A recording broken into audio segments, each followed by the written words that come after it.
राधे राधे, जय श्री कृष्णा। जब BJP government power में आई थी तब उन्होंने 3 मेन मगर कंट्रोवर्शियल इशू उठाई थी और ये दावा किया था कि वो इन्हें हर हाल में पूरा करेगी। पहला इशू था कि एब्रोगेशन ऑफ आर्टिकल 370 और दूसरा था राम मंदिर इशू और फाइनली था यूनिफॉर्म सिविल कोड यूसीसी। लेकिन अब ऐसा लग रहा है कि मानो कि ये फाइनली अपने आखिरी वादे यूसीसी को काफी सीरियस ले रही है, क्योंकि अभी रिसेंटली खबर आई है कि उन्होंने स्पेशली यूसीसी के लिए एक लॉ ऑफ कमीशन एस्टेब्लिश की है जो अगले 30 दिनों के अंदर अंदर आम जनता से इस पे राय मांगेगी। बट यहीं पे आता है असली प्रॉब्लम, लोग क्या राय देंगे? क्योंकि आज देखो इस पूरे टॉपिक को ना एक रिलीजियस एंगल देकर कई कम्युनिटीज का अलग अलग ओपिनियंस फॉर्म हो चुका है। एक तरफ वो लोग हैं जो इसे खुलकर सपोर्ट कर रहे हैं, लेकिन मीडिया हमें ये बताती है कि ये मोस्टली हिंदूज है। दूसरे तरफ इसके विरोध में हमें ये बताया जा रहा है कि मुस्लिम माइनॉरिटी के ग्रुप्स हैं जिनका ये मानना है कि इससे इंडिया का यूनिटी एंड डाइवर्सिटी का मेन एसेंस ही खत्म हो जाएगा। और फाइनली आते हैं तीसरे कैटेगरी के लोग जो माइनॉरिटी में होने के बावजूद भी इसे खुलकर सपोर्ट कर रहे हैं। जब भारतीय मुस्लिम महिला आंदोलन में डीएनए ने करीब 10 राज्यों में मुस्लिम औरतों का सर्वे किया तो ये पता चला कि उनमें से 90% औरतें इस यूसीसी को पूरा सपोर्ट कर रही है। महिलाओं ने यूसीसी के पूरे सपोर्ट में ये कहा कि वो ओरल और यूनिलेटरल तलाक को और पॉलीगमी के सरकार द्वारा कंप्लीट बैन चाहती है। सो यहाँ पे वापस से आ जाता है वही सवाल कि असली सच्चाई क्या है। क्या यूसीसी वाकई में इंडिया के बाकी माइनॉरिटीज पर हिंदू लॉज इम्पोज करेगा? क्या वाकई में क्या हमारे माइनॉरिटी इससे खुश नहीं है? एंड फाइनली क्या ऐसे में गिवन डेट इंडिया में करीब 75% आबादी हिंदुओं की है, क्या बीजेपी की मदद से यूसीसी को बहुत ही जल्द लागू कर देगी? देखो इससे जुड़ी रिसेंटली एक खबर आई है कि उत्तराखंड गवर्नमेंट ने यूसीसी लागू करने की तैयारी कर ली है। जैसे कि आप यहाँ पे देख सकते हैं कि उनके सीएम पुष्कर सिंह धामी ने उसका ब्लूप्रिंट भी रेडी कर लिया। अब माइंड यू, अब ये सिर्फ उत्तराखंड का प्रपोज यूसीसी ड्राफ्ट है, पूरे नेशन का नहीं, बट इससे एक फेयर आइडिया लगा सकते हो कि इसमें होने क्या वाला है। इस ड्राफ्ट के अनुसार अब तक डिफरेंस रिलीजियस कम्युनिटी की 4 अलग अलग पर्सनल लॉज हैं। हिंदूज, बौद्धिस्ट, जैन और सिख्स के लिए द हिंदू मैरिज एक्ट 1955, मुस्लिम के लिए मुस्लिम पर्सनल लॉज 1947 और क्रिश्चियन के लिए the Indian Christian marriage act 1872 और पारसीस के लिए Parsis marriage and divorce act 1936। But अब यूसीसी लागू होता है तो मैरिज, डाइवोर्स, प्रॉपर्टी में हक जैसे पर्सनल डिस्प्यूट को रिजोल्व करने के लिए सभी धर्मों के लोगों को एक सिंगल लॉ ही फॉलो करना पड़ेगा। इससे काइंड ऑफ यूसीसी का बेसिक लॉज क्या है उसका आइडिया आपको आ गया होगा। अब बात करते हैं जो यूसीसी के अगेंस्ट में वो इसके विरोध में क्या आर्गुमेंट्स उठा रहे हैं। उनके 4 मेजर आर्गुमेंट्स हैं। सबसे पहले उनका ये कहना है कि गवर्नमेंट यूसीसी को लेकर बाकी सभी धर्मों पर हिंदूज को या सिंपली अपने हिंदू आइडियोलॉजीज को इम्पोज करना चाह रहा है और इसीलिए कोर्ट्स इसमें इंटरवियर करना चाहिए। बेसिकली उन्हें यह डर है कि यूसीसी लागू होने से बाकी सभी धर्मों को हिंदू कस्टम्स को फॉलो करना पड़ेगा।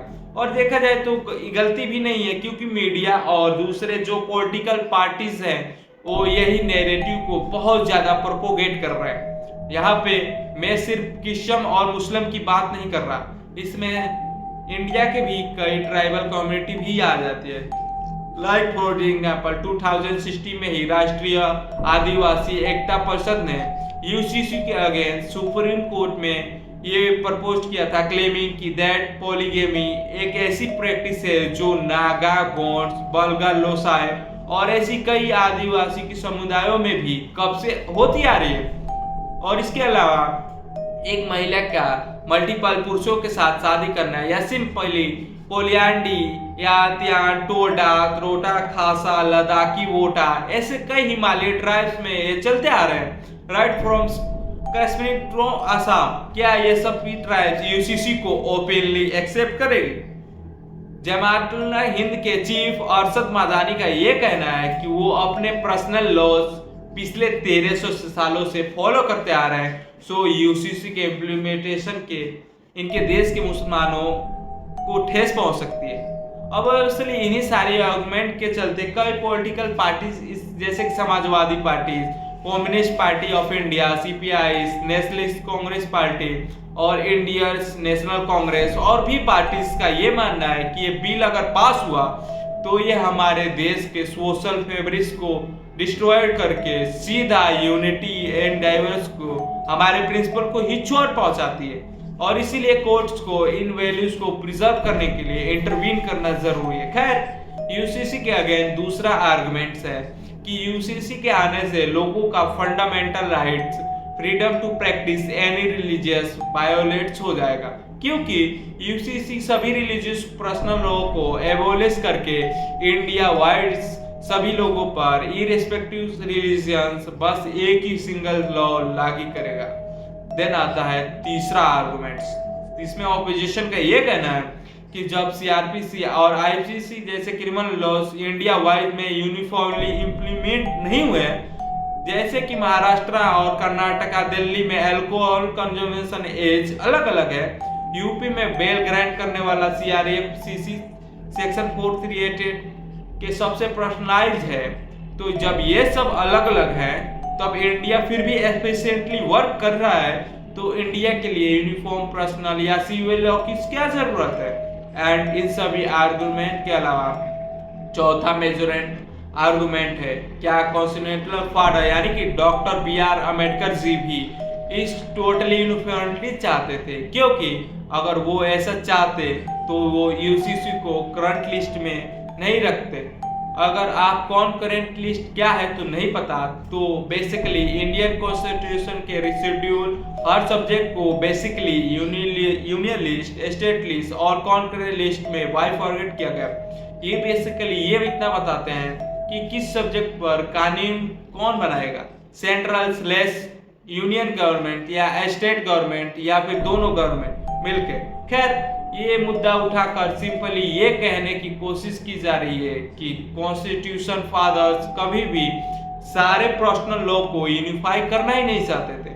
वो चाहते थे कि ये सिर्फ तभी हो जब सेंटर स्टेट सभी लोग साथ में ऐसा करना चाहते हो, यानी कि सभी के कंसेंसस से। सो जब हमारे फाउंडिंग फादर ये नहीं चाहते थे तो हमें अभी इसके साथ छेड़छाड़ करने की क्या जरूरत है? सो फ्रेंड्स, यानी कि मामला सिंपल है। इन शॉर्ट यूसीसी के जो लोग अगेंस्ट हैं वो सीधा कॉन्स्टिट्यूशन के शुरुआती ड्राफ्टिंग पे इस तरह सवाल उठाते हैं। दरअसल देश के शुरुआती दिनों में हमारे कॉन्स्टिट्यूशन को ड्राफ्ट या रिवाइज करने वाली कॉन्स्टिट्यूशनल असेंबली यूसीसी को लेकर काफी कंफ्यूज थी। इससे पार्ट 3 फंडामेंटल राइट्स में डाल दे या फिर सजेशन के तौर पे part 4 directly principle of state policies में डाले।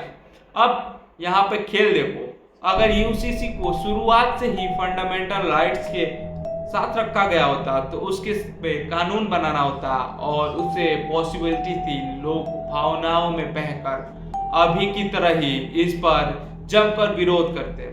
सो इससे काफी स्मार्टली डायरेक्टली प्रिंसिपल्स की लिस्ट में डालकर इसे एक सजेशन के तौर पे फ्यूचर गवर्नमेंट पे सब कुछ छोड़ दिया गया।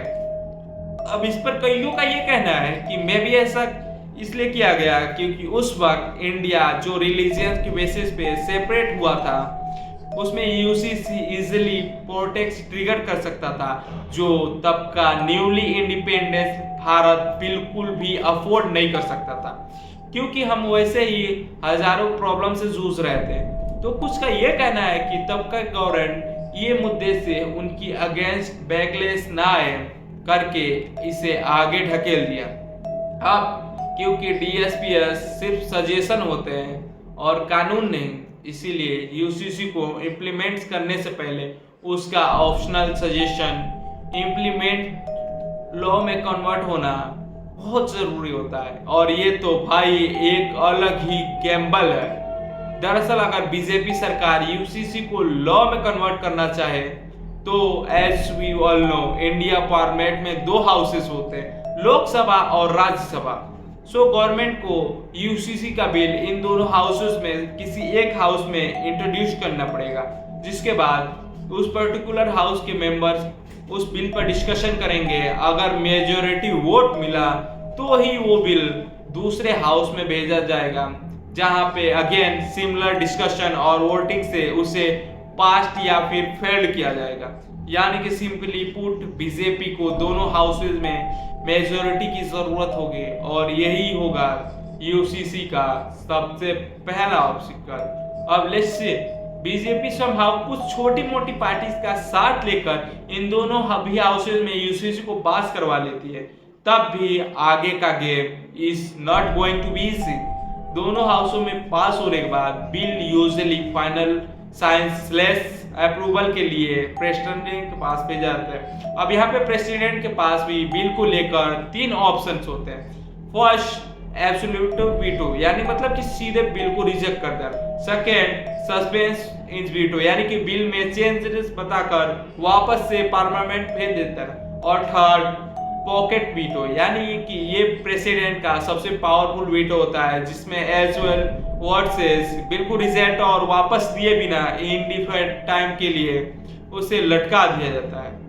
यानी कि ना ही ये अप्रूव ना ही रिजेक्ट जो है ये यूसीसी का सेकेंड मेजर ऑब्स्टिकल। अब लेट्स से हाइपोथेटिकली ये वाला राउंड बीजेपी समहाउ क्लियर कर लेती है, तब फिर आता है तीसरा और सबसे क्रूशियल ऑब्स्टिकल, यानी कि जुडिशरी के बारे में आप ऑलरेडी जानते हो। व्हाटएवर बी द केस, हमारे देश के कोर्ट्स में लोगों के फंडामेंटल राइट्स किसी भी पर्सनल भी लॉ से हमेशा ऊपर माने जाते हैं। So UCC being a personal law, अगर लेट्स से किसी के राइट्स टू प्रैक्टिस रिलीजियंस के बीच आता है तो चांसेस है कि हमारे कोर्ट्स उसके अगेंस्ट में फैसला सुना दे। बट एक सेकेंड, एक क्वेश्चन यहाँ पे आता है, व्हाट इफ अगर ये एक फंडामेंटल राइट दूसरे फंडामेंटल राइट के आड़े आ रहा हो, तो फिर कोर्ट क्या फैसला सुनाएंगे? वेल, बस इसी चीज को तो टेस्ट करने के लिए यूसीसी के सपोर्टर अपनी तरफ से दिल्ली हाई कोर्ट में रिसेंटली पीआईएल्स फाइल कर रहे थे। दरअसल दिल्ली हाई कोर्ट में यूसीसी के फेवर में बीजेपी द्वारा 2 पीआईएल फाइल होने के बाद तीसरी और चौथी पीआईएल खुद इंडिपेंडेंटली 2 मुस्लिम्स ने फाइल की थी। एक खुद इंडिया के पहले एजुकेशन मिनिस्टर मौलाना आजाद के ग्रैंड नेफ्यू और मौलाना आजाद के नेशनल उर्दू यूनिवर्सिटी के चांसलर फिरोज वक्त अहमद जिग ने, और दूसरी एक independent female social activist Amber Zaidi ने।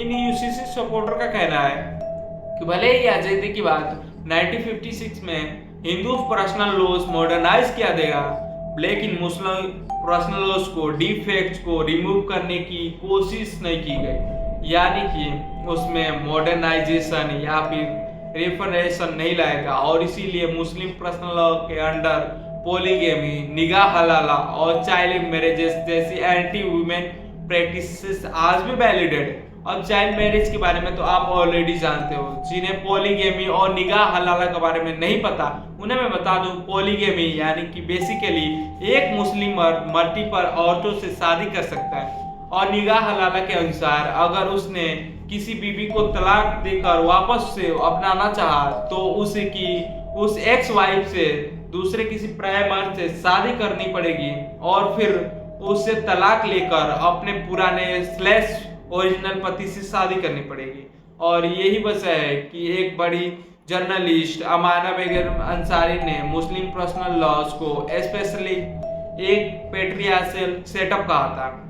उनका मानना यह है कि यूसीसी मुस्लिम महिलाओं के लिए उनकी राइट टू जेंडर इक्वलिटी को इंश्योर करेगा, जो बेसिकली काउंटर करता है यूसीसी के अगेंस्ट वाले के लोगों का second argument regarding fundamental rights. इसके अलावा इन सपोर्टर का ये एक और आर्गुमेंट है कि जिस सिंगल पर्सनल लॉज को लागू करने की बात हो रही है वो हिंदुत्व से जुड़ी हुई है। ये आखिर किस बेसिस पे बोला जा रहा है? क्योंकि जरा यूएस और यूके जैसे सेकुलर देशों में जब मैरिज वगैरह को लेकर क्या लॉज है, अगर हम वो देखें तो अगर हिंदू मैरिज एक्ट 1955 से कंपेयर करें तो यूएस में भी मेजरली पॉलीगैमी, पॉलीएंड्री यानी कि मल्टीपल पार्टनर के साथ मैरिजेस प्रोहिबिटेड है, अंडरएज मैरिजेस अनप्रोहिबिटेड है, डाइवोर्स के लिए प्रॉपर कॉम्पेंसेशन प्रोहिबिटेड है। Same cases of the UK, यहाँ पर भी मैरिज ऑफ पूरी कंट्री में सिंगल एज 80 ईयर है और पॉलीगैमी, पॉलीएंड्री बैंड है। अब यही एग्जैक्टली हिंदू मैरिज एक्ट 1955 में हुई है। सो सपोर्टर का क्वेश्चन ये है कि फिर क्या यूएस और यूके मैरिज एक्ट भी हिंदू एक्ट ड्रिवन है? बी साइड गोवा में भी तो यूसीसी 1961 से ही लागू है, वहां तो कोई हिंदू मुस्लिम या फिर हिंदू क्रिश्चियन तो नहीं हो रहा। तो क्या सोशल फैब्रिक्स खराब होगा या फिर यह आर्गुमेंट भी पूरी तरीके से वैलिड है या फिर नहीं? क्योंकि सपोर्टर के हिसाब से ये अगेंस्ट नैरेटिव के सबसे मेन पॉइंट हिंदुत्व के पॉइंट को काउंटर करता है। एंड रही बात कि रही फाउंडिंग फादर जो ऐसा चाहते थे या फिर इससे प्रोटेस्ट होंगे, इससे नहीं झेलना चाहिए, या फिर इवन सीआरपीसी की पॉइंट क्रिमिनल लॉज तो नेशन वाइड एकदम यूनिफॉर्म नहीं होते, सो पर्सनल लॉज को क्यों करना है? इन सभी आर्गुमेंट्स के अगेंस्ट सपोर्टर्स का यही कहना है कि अगर ऑलरेडी सिस्टम में कोई इरेगुलरिटी हो तो क्या हमें उसे वैसे ही छोड़ देना चाहिए? क्या लॉज को अपडेट नहीं करना चाहिए? Just think and comment on below. आपको क्या लगता है? बिकॉज जहाँ पे एक तरफ गवर्नमेंट देश में जेंडर इक्वलिटी और यूनिफॉर्मिटी के लिए एफर्ट्स डाल रही है, वहीं पे सोसाइटी के कुछ सेक्शन ऐसे हैं जो केवल वायलेंस में ही विश्वास रखते हैं। तो आपको क्या लगता है? नीचे कमेंट करके जरूर बताएं और वीडियो को लाइक करें। तब तक के लिए राधे राधे, जय श्री कृष्ण।